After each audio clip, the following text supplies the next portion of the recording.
Ndichitanga kusvika papolice band pairidzwa anthem yeRhodesia yainzi Voice of Rhodesia. Pakazotauriranwa kuLancaster House, nyika yakamboita seyambodzoserwa kumaBritish. Ndokubva band rakumboridza radzokera kundoridza anthem yekuBritain, God Save the Queen. Pazoitwa ma-elections ZANU-PF ikawina, taane nyika yaane kusununguka, tichibva tachitanga kuridza Ishe Komborera Africa. Asi takairidza kwemakore asina kuwanda, nyika ichibva yawana chishuwo chekuti chive neanthem yayo inonyatsotaura nezveZimbabwe chete. Saka hurumende yakalonja competition muwanhu yekuti ndiani angabuda nemashoko akanaka anoenderana nezvenyika yedu. Competition iyoyo ichibva yaiswa munyika. Kunyora mashoko enyika, chero munhu wakaenda kuchikoro unogona kungonyorawo mashoko. Munhu wese anogona kunyora mashoko, ari able kunyora mashoko.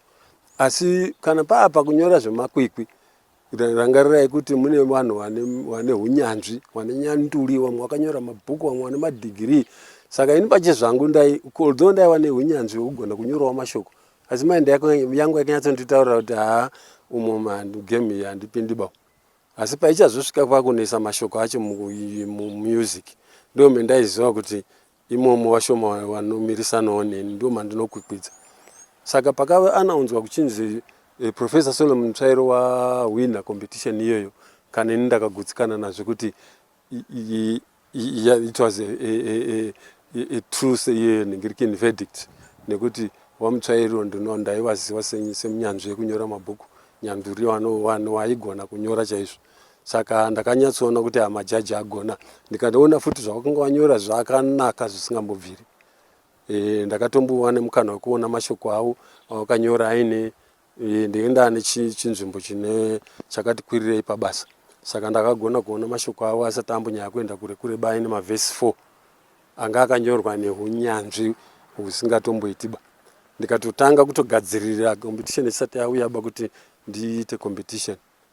Asi pakazoya competition yekuti chinyorai, taakuda competition yechipiri inoisa mashoko acho mumusic, ndakashamisika kuona kuti mavhesi aya ambenga ari 4 matatu, uye manyorerwo ekunga akaitwa mavhesi ekutanga aya ekuti music, kana uchida music uri simple, unofanira kuva nema-even lines, meaning to say 2, 4, 6, because zviri easy for a simple song. Unofanira kuimba zvinhu zvinenge zviri ba black sheep, have you any, there's such songs that are simple, dzinogona kuimbwa nechembere kana tuvana, kana kakuti akaimba hambo kanganwa. Saka it's true that anthem must be something very easy and simple. But izvozvo manje kana mashoko atoiswa, and aiswa ka-complications sezvakaita anthem yedu kuiswa kuita 5 lines per verse, ma-lines haasiri even. Saka haagoni kudairana kuti rimwe line rabvunza rimwe rodaira, rimwe line rabvunza rimwe rodaira, rinosara rimwe rakahenga. Saka zvoda unyanzvi manje watinoshandisa kana wakastudy music, wekuaugmenta nekudiminisha ma-phrases kuti andomedzana azonobuda ichimhara, nekuti panoperera rwiyo runofanira kurakidza sign yekumhara kuti rwasvika pamusha. Saka izvozvo zvinhu zvaisisa kuzogona kuitwa navanhu asina ruzivo rwakadzama nemusic. Saka pakazopinda competition yechipiri, dzandakaenda ndambonyora dziya ndamboona mashoko ekutanga ndakabva ndarasha kure. Saka ndokutarisa aya 5 aya ndikubva ndamboremerwa pakutanga, kubva ndati aiwa handichapindiba mugame yacho, handazvikonewo. Asi nekuramba ndichishupika, uye nguva yacho zvakaitika ndanga ndiri kuvira neruzivo, ndanga ndichangobva paZimbabwe College of Music ndaita diploma rangu reBandmasters, ndatrainwa nenyanzvi dzisingamboitiba dzaiwapo nguva iyoyo. Saka ndaiwa nehunyanzvi hwakakurisa. Saka ndakaramba ndichishupika kuti ndopaita sei kusvika mumwe musi ndiri mutrain, ndiri kutofamba takarara mufirst class angu, ndiri kutoenda kuBulawayo kwendaenda kunoona adzimai angu vanga vari kushanda kuGwanda. Ndakabva rwiyo rwakabva rwauya musoro mangu ruchigadzira mashoko. Zvimwe zvinhu zvinoita sekuti unopuhwa newadzimu wenyika, kana Jehovha Mwari anokuti izvo zvinhu zvauri kutsvaga izvo. Saka ndoona sekuti ndo matambidzirwa. Ndakabva ndangomuka usiku mutrain imomo ndikanyora melody line yangu, vandaisa paside ndokuzora rangu. ndazosvika kwandaenda ndakachigara pasi kwauchiharmonize rwiyo rwangu nekuchirupfekedza ndibva ndaona zviya zvekuti handautozokwanisa kunyora imwe futi rwekukombiyuta although pfungwa yangu yaida kumboisa maentries akawanda asi nekunetsa nemamiriro akaita mashoko acho ekuti masyllables haana kufanana. Kana uchitarisa parwiyo rwedu rwenational anthem ukaverenga kuti simudzai mureza weZimbabwe pane 11 syllables. Ukazoenda palaini yepiri inoti tarisai Zimbabwe yakashongedzwa zvato 12. Izvozvo zvega zvabva zvatokonzera traburo parwiyo. Saka kana usiri nyanzvi haubudi kwazvo uye vanhu vanotera rwiyo rwaya zvimwe zvinonetsa parwiyo rwavanoona sekuti ndini ndakazvikonzeresa. Aiwa indatongoimbawo zvaapo. Asi dai ndini ndakagadzira mashoko ndaigadzira zvine kaunyanzvi. Saka ndo wanire ndakati ndobva ndangosubmitawo rwiyo rwangu. Ndobva ndangomirirawo kunzwa kuti zvinenge zvakaita sei. Nekuenda kwenguva ndakazongonzwa kuti pane nziyo 4 ndakandiri kutungamirira ndakupolice band kuti pane nziyo 4 okay. Competition yanga yambopinda vanhu vakawanda zvakadini? Yekutanga yemashoko ndakanzwa sekuti yaiwa neabout 1600 and something yemashoko iyoyo yakazobudawo mutsvairo. Then yakapinda vanhu vakawanda. I suppose vanhu vakawanda because I remember kuti kana vana vechikoro vakanyorawo chero maticha anodzidzisa music, chero vanhu vemagitari, mabhendi, munhu wese kana munhu ari kungotaurawo nyaya dzake anogona kutaura kunyora composition wakanyorwa wakawanda. Asi yazo yemusic ndakazonzwa nawo akaenda kunojaja kuti kana yakasvika 200-300 asi yenge isina kuwanda sezvinenge zvakaita mashoko. So right, yakaita maphases mangani competition yacho yemusic competition yemusic yakaita maphase mangani kuti vakuscreena? Okay, yangonzi dzese dziri 200 kana 300 kudaro then takusara ne4 kana kuti vakafamba sei uyezve zvaijajwa here zvande zvine panel here zvichiitwa kupi? semanzwire ndaita mukuru wangu wendaitevedzera kupolice band ainzi Barnabas Nyetsanga ndiye anga ari director, anga ari among majudges aindojaja nziyo idzi waienda auditorium yemuSheraton. Hanzi mai majudges anga akawanda wese vanhu vane mukurumbira wekuimbisa wemakwaya, wana wamugochi, wana Father Ribeiro, vanhu wese vanenge vane unyanzvi nemadirector of companies vanoticha mumayunivhesity wane ruzivo rwemusic wanga ari among the judges throughout the country, wekumaTebeleland, wekumaNikaland, maprovinces dzese anonzi aiwa nemajaji aijaja. Saka vanonzi musi wekutanga vakadzibvisa kubva kwadzakanga dziri kuma 300 ikoko vachibva vadzirijusa to something like 70, vachibva vamboenda kumanozorora vaneta uye kuramba vachiteerera nzeve dzinoneta. Saka vakazoenda futi after about a month vachibva vandodzirijusa to about 30, ndobva vabreaka futi vachienda, ndokubva vazouya futi pa 30 dzayo ndokubva vazodzirijusa kusvika 4. Padzakanga dza4 ndopedzakaunzwa kupolice band kuti tidziridze nemabhosvo tione kudziendesa kuparliament inoteerera kuti pa4 idzodzo wangachuza ipi. Program yaicoordinatwa nani? Yaicoordinatwa neMinistry of Information. At that time kwekuina Minister David Karimanzira. Ini ndaiyotaura naye ainzi Mr. White Njofu. Ndo aiwaita directly link neni time yana Sara Kachingwe paya unga ari permanent secretary. Ndo anoenda nyaya kuziwa iwawo. Saka ndo enda nyaya kutaura nawo wailinkana neni panguva iyoyo. That's fine. So now Sara vashoma zvakazofamba sei pakuti tichibva ipapo dzaenda kuparliament? Outcome yeparliament yakabuda sei wezvi takazofamba sei? Semanzwire ndakaita parliament tapedza kudzigadzira isu kupolice band nokuti band remapurisa ndo raita sekuremekedzwa kuti ndo rinoridza zvakanaka. Saka takadziumbawo neunyanzvi hwedu ndokubva tadzisa pamabhosvo tichingotedzera zvakange zvakaitwa mumwe nemumwe nemunyori wake rwiyo rwake, ndobva tadziendesa kuparliament. Parliament yakasvika ikandobvisa 2, ndobva dzasara 2 dzakange dzasara idzi ndokubva dzadzoswa kune makomboza isu kubva ndapuhwa rwangu rwiyo then akanga ane rumwe rwacho rwupi achibva puhwa ndakatozodziziwawo nguva iyoyo kuti rwanga ruri rwaDerek Hudson, murungu anga ari kutungamirira Academy of Music ekubulawayo, anga atori nyanzvi chaiyo. Ndoramba rakanda pendaigraduata saben master ndiye akatondikepa, ndiye aitowa guest of honor pakubudirira kwangu paZimbabwe College of Music. Munhu aiwa neunyanzvi hwakakurisa hwandakatodzidzawo mari. Saka dzakadzoswa kwatiri ndokubva tanzi isusu torai nziyo dzenyu moenda mondoimba nekwaya number 1 kwaya yemunyika. Panguva iyoyo kwaiitwa mapamolive competitions. Gore iroro kwenge kwahwiniwa neinonzi Wings Over Jordan iri kubulawayo yaitungamirirwa naanonzi Mr. Njovu wakazoshayawo manje. Saka ndo yakaidentify as the best choir in the country. Saka takanzi inini naDerek Hudson tiende kukwaya iyoyo tondowapa kwaya iyoyo toaimbisa isu tiwaridzwe nziyo tiripo tichikocha chitauro zvatiri kuda. Ndobva taenda ndokunokocha nziyo dziya tapedza chibva tadzirekodha kuMontrose kubulawayo. Ndobva tadzoka kuparliament dzikanzi ngadzichienda muredhiyo dzichiridzirwa nyika ichisarudza pakati pembiri idzodzo. Saka dzakazoridzwa mbiri idzodzo muredhiyo kwenguva yakareba kwazi vanhu vachinziteererai panziyo mbiri idzi musarudzi yamunoda. Ndo pakazobuda rwangu ruchinzi rwakunda pamakwikwi. Okay, maybe mungarangarira here pamasongs acho. I think yenyu iri pachena. The other one kuti mungarangarira here kuti yaiimbwa sei, yanga yakamira sei. Kana ndichangarangarira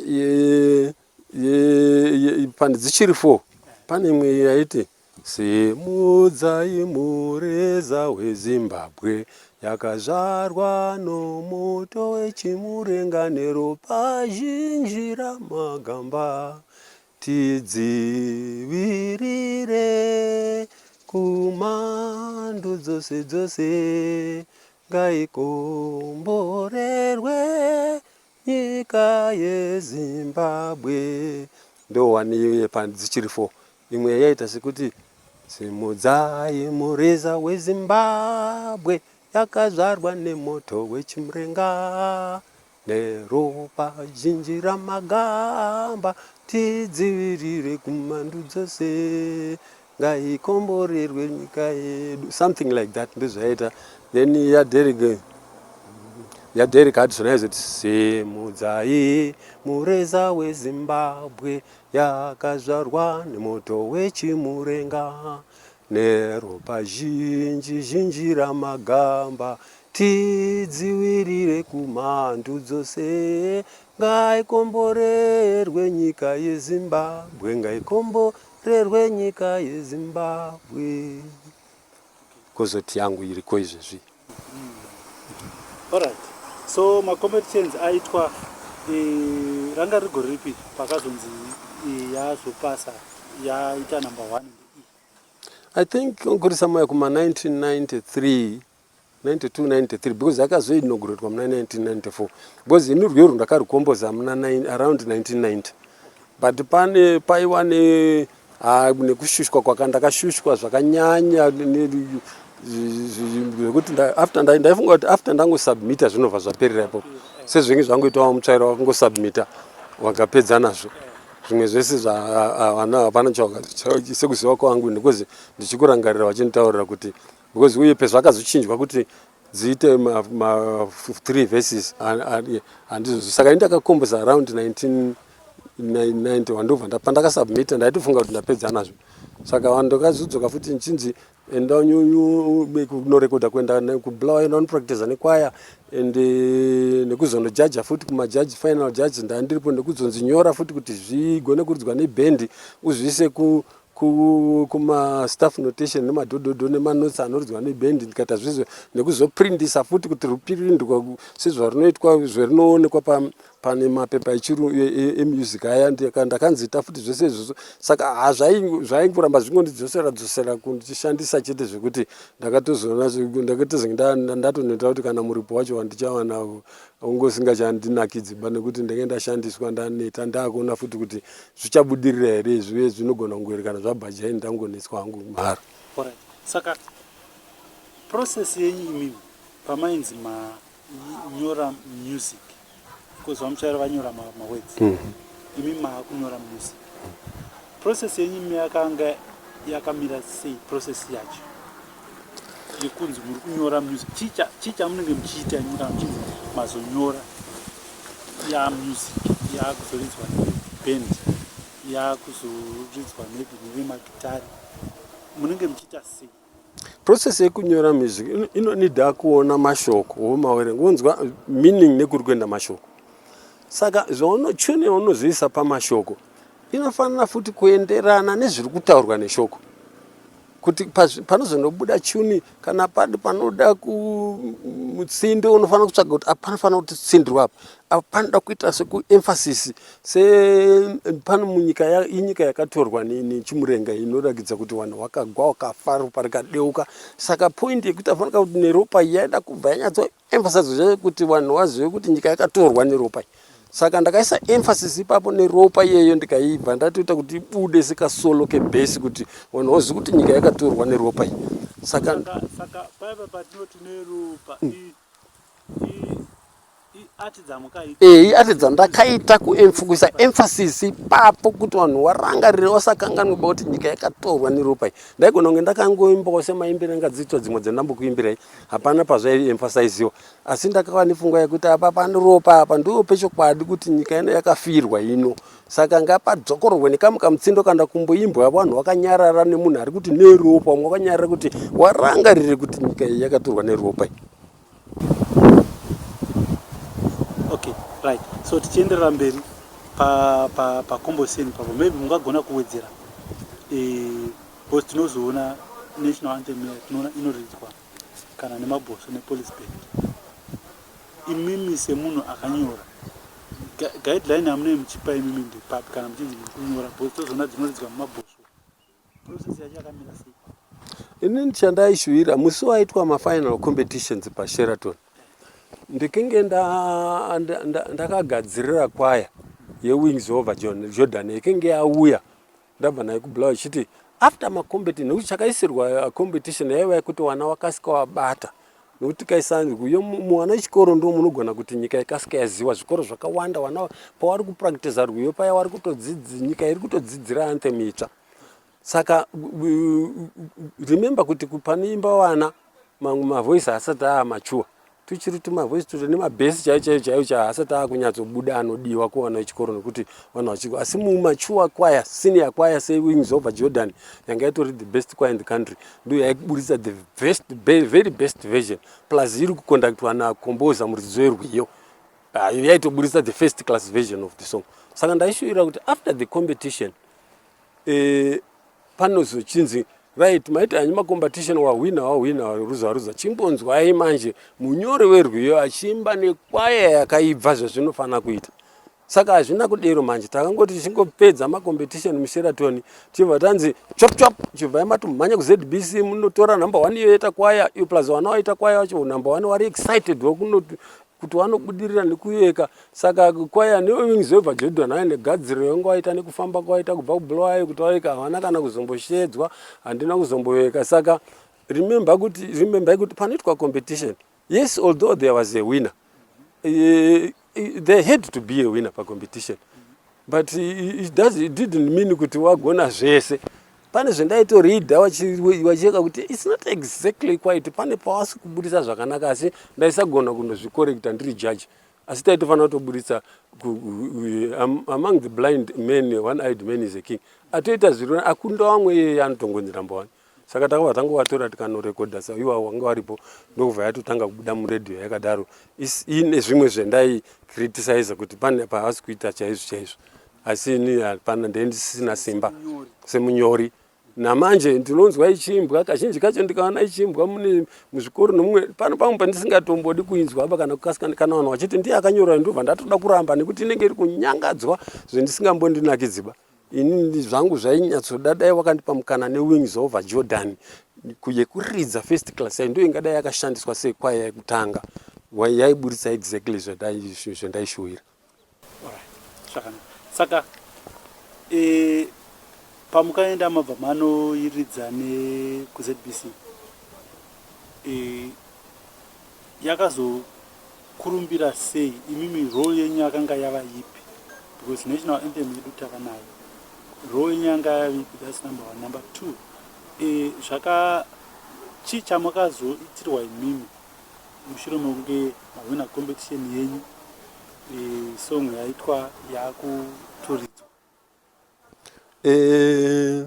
Inini after ndarekodha takaenda kunorekodha ruchinzi runofanira kumuka mangwana yato anthem tatobvisa shekombo reAfrica. Saka tairekodha tiine push yekutoti tipedze usiku ihwohwo imuke na6 o'clock kwairira maanthem mumaredhiyo nematv inge yakutomuka ichirira. Saka inini to me ndo pakanga patopera nyaya yangu yeanthem.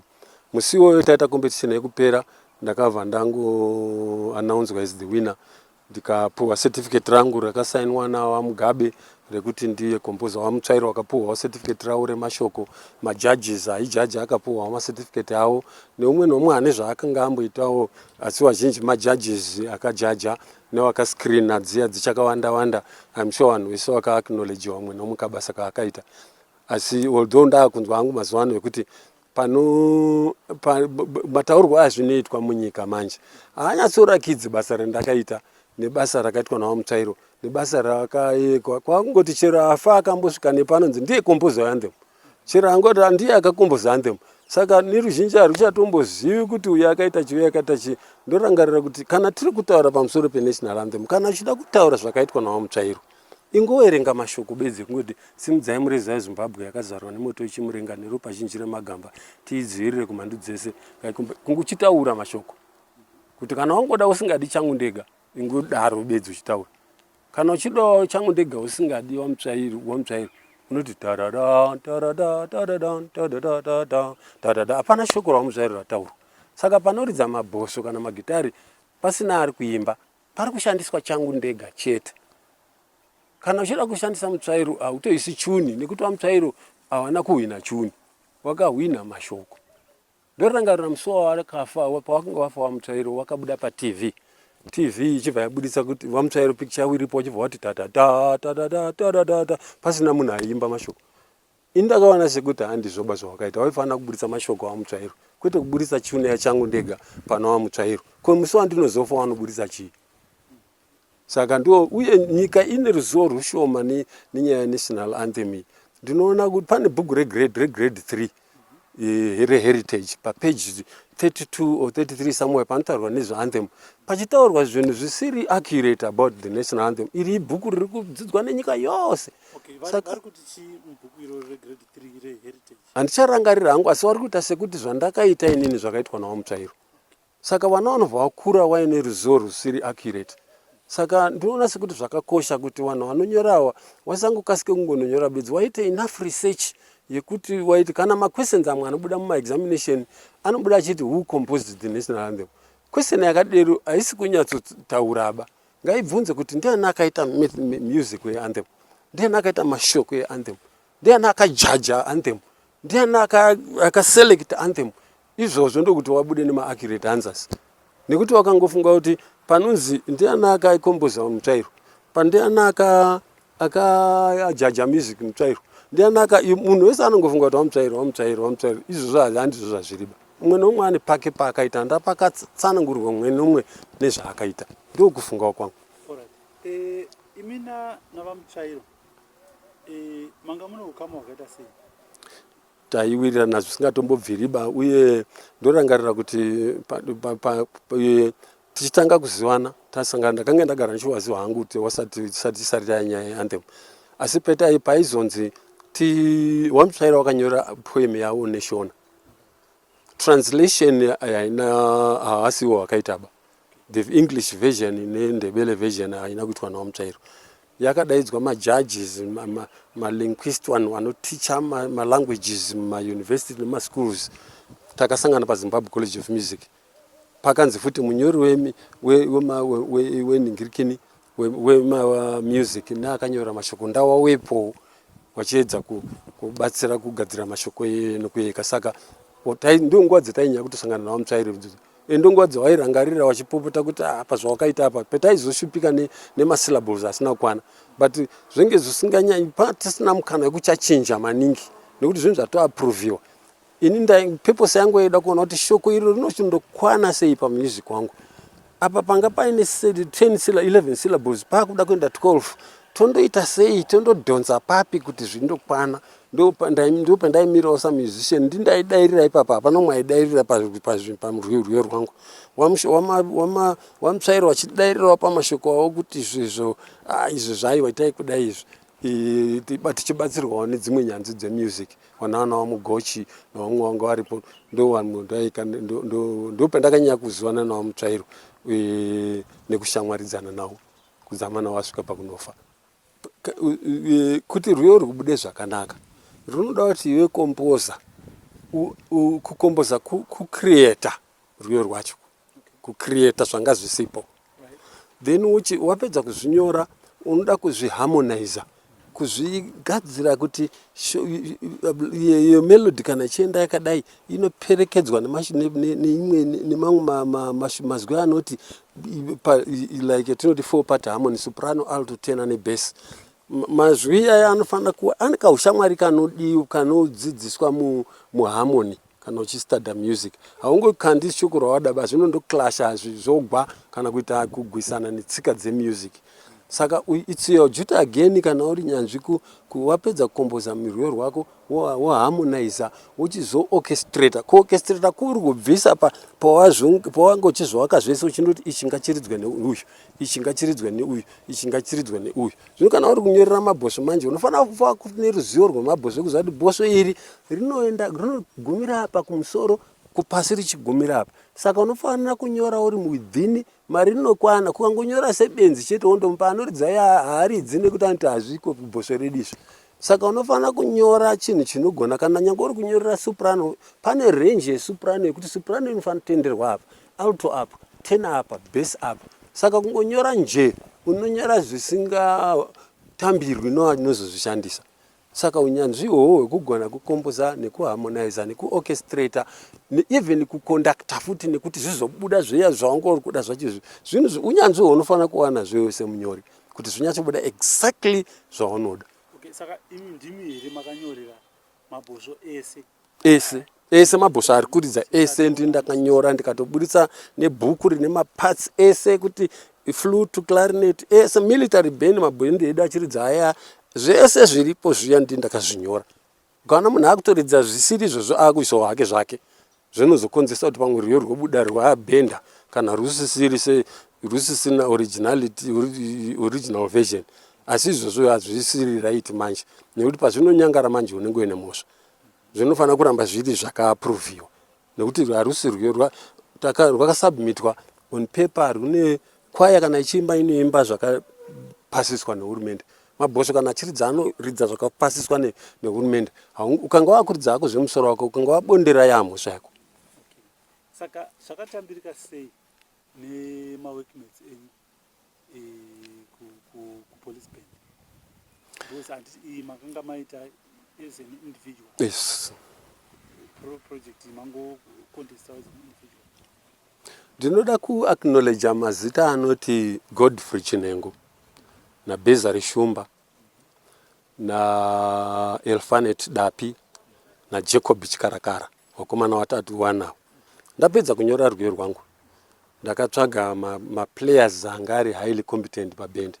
Ndichikutanga chaiko kuruendesa ndobva ndati ndiridzire pati yesoprano iyo ndiudzire pati yealto iyo ndiudzire tenor yebass ndobva ndapa first version kendakasubmita pacompetition. Saka iyeyo izvo zvawakaita ndozvakaita kuti majaji andosarudza rwiyo rwangu zvakaridzwa naiwo wakomana iwo. Saka wakomana iwo even nanhasi ndinowaremekedza zvikuru uye ndofarana uye police band segroup rendaishanda naro kuziva kuti rwiyo rweanthem rwenyika rwanyorwa nemumwe wedu wazhinji vane mufaro nazvo. Kana polisi inofanirwa kudada ndotoziva futi kana commissioner wacho read that time wachindikorekotedza nemufaro kuti ibasa raitwa nemwana wedu. Saka in terms of chipurisa neanthem kana ari pasina kufara nazvo handisi wangu kutanga wakupi. Kozoti wemhuri yangu newese wanondiziva wanofara nebasa iroro. Then vari kupi vamwe vamukaridza navo?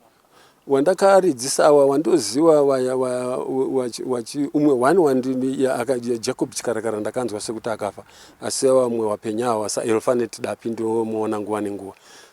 Wachinhengo I'm sure is there somewhere, wakarita yavo kuchipurisa handichavaoni, nawaBezari Shumba pane kwavari handisi kuti vari papi, asi aiwa ndorangarira kuti ndinofungidzira kuti vachiri vapenyu.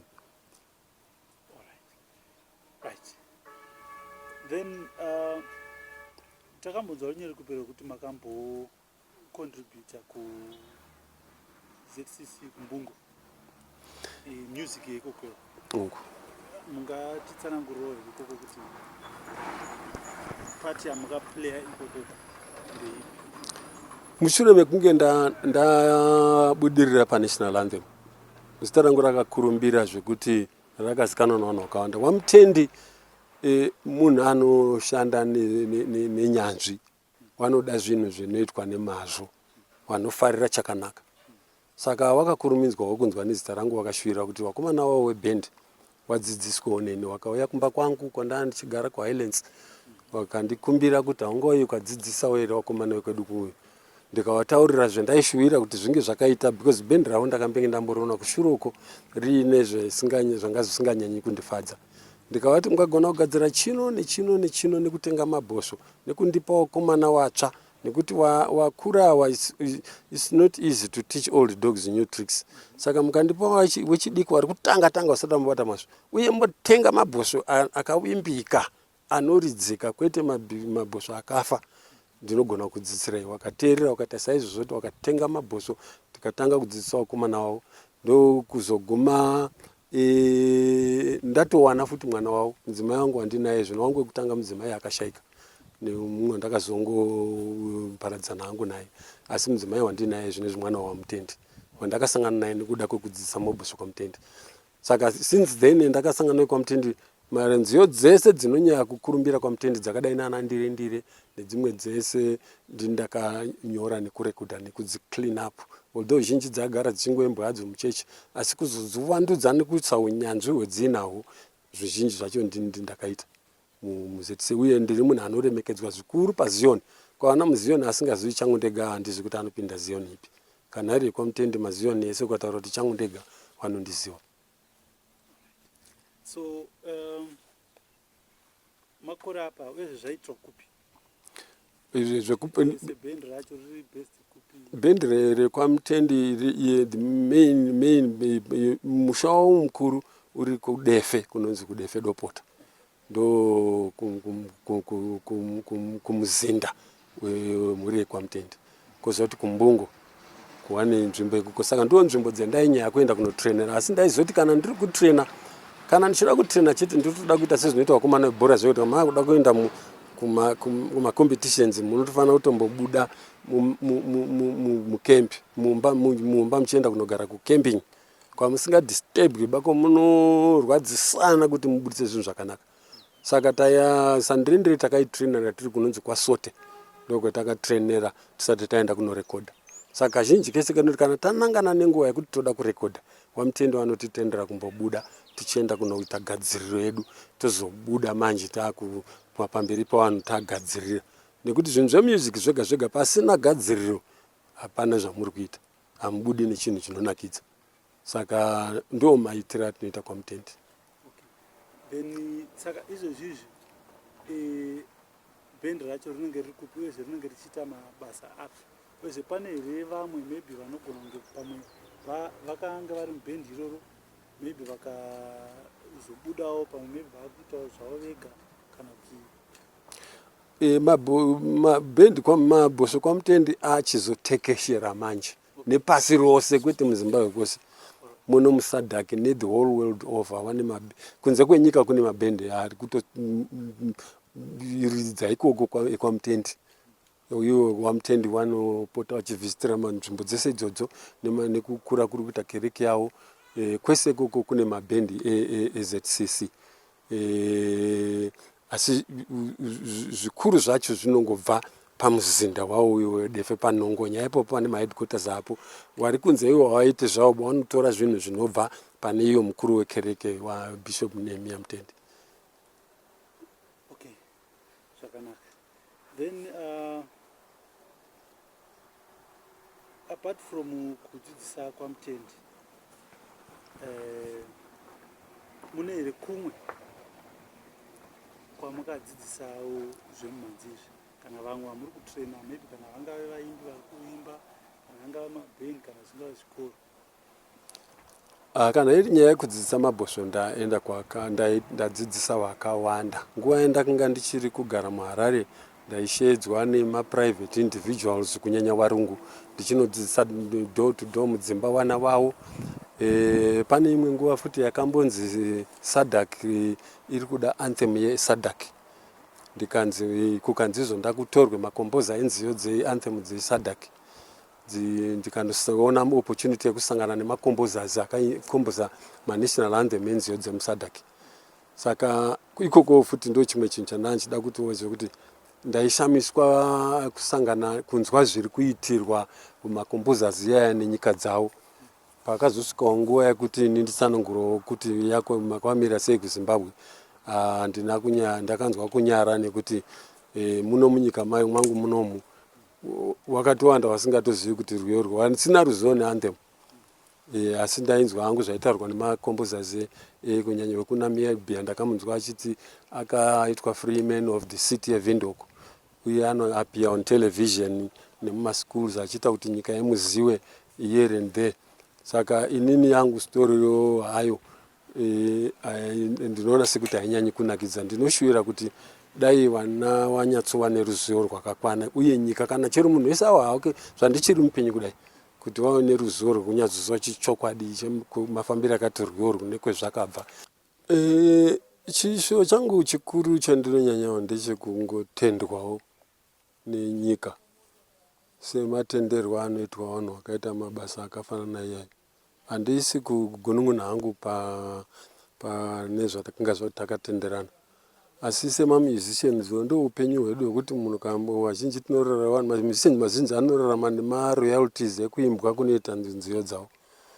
But ukanga wakaitawo basa kuita upenyu hwekutambudzika, hwekuonekwa kutokumbira murodhi umu, iwe wakaita basa rakakura kudero, kana kunzwawo akaita mamwe mabasa anenge madoko kwauri achiremekedzwa nemuto wepamusoro-soro, zvinongondibata-batawo kuti nyika haindionewo here zvishoma zvandakaita. Kwozoti dzidziso muvana irege kunge iri distorted. Iyo nyaya yekuti tichiri vapenyu tinogona kuvataurira exactly pavari kunyangadza kuti apo gadzirai pakadai, apo panodai, panodai, pane kuzozvitsvaga ndafa. Saka kuti ndimbova nemukana bedziwo kungopuhwa mukana wekutaurira vanhu pakati paiitai kudai, pakati paiitai kudai, nekuti ndichine zvandinohwa rwiyo ruchiimbwa zvisiri 100% correct. Uye kuda kuzongoerekana ndangoti kana vanhu vari kuimba ndoti apo munokanganisa kunenge kuvhaira kana kuonererwa, unongosiya zvakadaro. Asi kana watovhurirwa newerwiyo hwehurumende kuti dai apa wadai ndo zvingandisunungura, pasina izvozvo kungoregawo zvakanyangara zvakadero asi zvichingondirwadza. Uye dai kungangoonawo chimwe chinokutendawo yakafanana nekuti ungopiwawo kana pekurima, kana imbawo iri decent yekugara, pane kana kupiwawo pensheni yekusvikawo ndafa, pane kuzongofa uri mukatsaka kakondo, vanhu vozoungana ndafa, wambofa uchishaya chingwa wozochozozara musi werufu. Hazvinyanyi kundifadza izvozvo. Ndo mafungiro angu. Then nemamwe maadjudications anomboitwa muarts industry kana kuti music, mune pamunombodaidzwawo here? Anga tinoita bhosi tinoziva kana ananama tanachi pane pachiadjudicatwa music iri kuitwa ari macompetitions, pane pamunombodaidzwa here? Pakawandisa pandinodaidzwa, pamwe ndichitotorwa saguest of honor. Recently ndakandograduatesa mamusicians anga ari kugraduata kucollege yaMr Chipadza inonzi MSc iri kuHatfield. Ndikatonokepewa ikoko kupiwa ruremekedzo rwepamusoro nenawo, zvikandifadza chose. asi uchishaya kuti tumaorganization tuduku tunoona kukosha kubasa rangu, iyo nyika yandakaitira ichiita sekuti haina zveinoona. Asi kana ari maadjudication kwakawanda, uye music industry umu ndiri munhu ane ruzivo rwakanyanya. Mabhoso chaiyo chaiyo ndinoputsa kupwanya-pwanya nekuriumba futi, nemagitare nezvese ndinaitogadzira mabhoso kupolice band. Saka kana marimba ndinotema danda kusvika rarira raarimba. Saka ndine kaunyanzvi kanozikanwa, vanondiziva vanondishandisa chose saadjudicator. I think panogona ndibva ndabvunza mubvunzo kuti imimi zvemumhanzi ndeapi maskills amunawo, ndeapi mainstruments amunokwanisa kuita, ndezvipi zvinhu zvamunokwanisa kunyatsoita kana takatarisa nenyaya yemisa? Primarily bhoso randakanyatsotanga kudzidza naro ndikasvika naro grade 8 practical netheory itrumpet. But ndaakuzoitrain as a band master, requirement ye-band master 1, maband master ehunyanzvi kwatinozvikopa kunze kuma-western countries. Band master anofanira kugona mabhoso ose. Saka inini patraining yangu ndichitrainwa, apart from rangu iri, ndaizonzi 3 months pamabhoso ose anoshandiswa muno munyika, ndichitestwa ndichipasa kuti ndiqualify saband master. Kozoti kukomboza chaiko ukandipa nyaya yako kuti ndoda rwiyo runotaura zvakati, ndinogona kugadzira nyaya yacho ndichibva ndatogadzira tune nekutoisa mamelodies nemaharmonies nekurorchestrata nekupa mapatsi nekutorwudzidzisa futi izvozvo ndozvigona izvo. Chero chipi chero kuti muine rwiyo rwemuda kuzoti nerwiyo rwedu rwotoda unodai kumongondiridzira, ndikari kuteerera chichapinda munzeve mangu chinobuda futi mumaoko ndichinonyora in staff or self annotation. Saka izvozvo hazvidambudziko, uye musoro mangu munorira music nyangwe nousiku, uye ndikatonzwa zvinorira nyangwe ndakarara hope dzinobva dzapera. Saka zvinhu zvaangu muropa kubva ndichiri mudoko, nyangwe kuchikoro kwendaiwari ndorangarira kuvhengere, kuchikoro kwendaiwari pano vanhu vandinorangarira vakadai nana Sarah Karich, vana Dorothy Ndudzo, vana James John Makanza, vana Roderick, vana Charlotte, vana Regina. Vanonyanya waindira kundiziva semusakwaya master.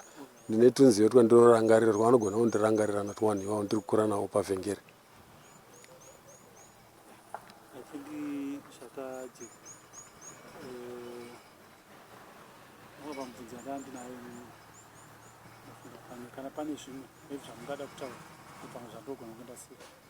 Kana ndine hangu zvakawanda zvimwe zvandogona kuita sepano pendaa kuzororera, ndinokwanisa upenyu hwangu ndinokanika dzimotikari, ndinofabricata, kungoplana chinhu musoro mangu. Kana muno mapurazi mandiri kugara muBritish munomu, mapurazi vari mumapurazi umo vanondiziva kuti kana zvikinge zvanetsa mapurazi imomo ndinopuwa zita rekuti Simbi Boy. Saka kana ukaita matambudziko makuru chaiwo anenge atadzika, vanoziva kuti Simbi Boy will have a solution. Ende zveshuwawo masolution mashoma kunyanya-nyanya emapurazi nezvinonetsa andinotadza. Kana ari maturuzi, upenyu hwangu ndakainvesta so much pazvinenge maturuzi nekukanika, uye ndinokwanisa kugadzira zvakonekanwa nevamwe. Ndino chipo chakarerekera pazvinhu izvo, ndo zvinondiraramisa. Dai pasina izvozvo ndakatofa nezhara kare.